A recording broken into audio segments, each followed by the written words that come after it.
At 8 months old, I was diagnosed with a rare cancer in my eyes called retinoblastoma. When the doctors found it, they found it late. So they almost immediately had to remove my left eye, but were able to save my right eye with treatments such as chemotherapy and laser treatment. But losing my left eye did not stop me. At the age of 5, I took up the great game of golf. I played with one eye. And just like any other 5-year-old, I developed my own swing. I learned how to hit drives, chip and putt. I developed decent skills on the way, but more importantly, I developed a love for the game of golf. I played and practiced and just had fun with it. From the ages of 5 to 12, my cancer returned to my right eye 8 times. Each time it would return, the doctors would throw everything they knew at it to try to beat it. I spent many days and weeks in the hospital. By the time I wasn't spending in the hospital, I spent out on the golf course trying to improve my game. Finally, September 2009 came. I was 12 years old. The cancer returned, but this time the doctors had a different message for me. They didn't give me the normal, oh, okay, we're going to try this treatment. They gave me the answer of that there is no more treatment that would affect your cancer and beat it. So that the only option to save your life now is to have your right eye removed. This meant I was going to have to go completely blind. At an early age, I learned that life was going to bring challenges and adversity. And challenges I have had. But I stand here in front of you today thankful for the blessings that God has given me. I'm thankful that I still can play the great game of golf. Blindness was not going to rob me from that. Blindness was not going to rob me from the things that I love. I was determined to persevere and not let blindness stop me. And that's what I want to talk to you about today, perseverance. See, the moment I lost my sight, God gave me a greater gift than my physical sight. He opened my eyes to what my true potential can be.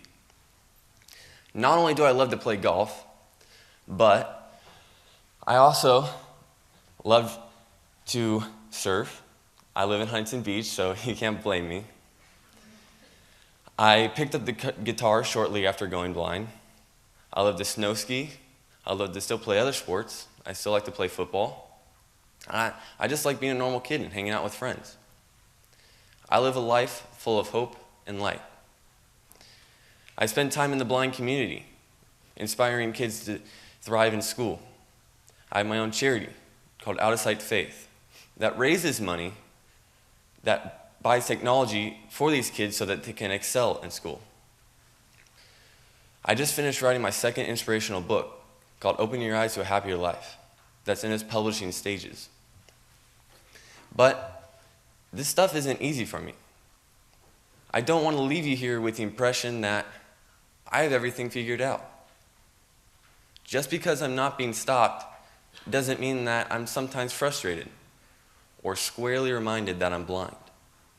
Take golf, for instance. I think we can all agree in this room that golf, it's a challenging thing. I'll let you in on a little secret. It doesn't get easier when you can't see the ball. 2.5 years ago, when I first went blind, I couldn't make contact with my driver. My irons were flying all over the course.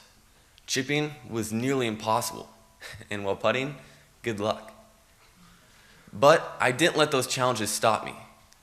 I persevered. I wanted to get back into my normal golf game and continue to play competitive golf. So, going into my freshman year of high school, I decided that I wanted to be on the golf team. So I tried out. And guess what? I accomplished my goal. I made the golf team.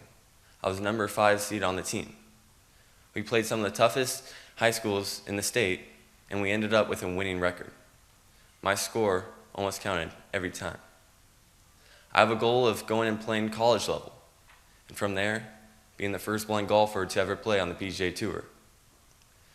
Golfing blind has required me to tap into senses I never knew were there.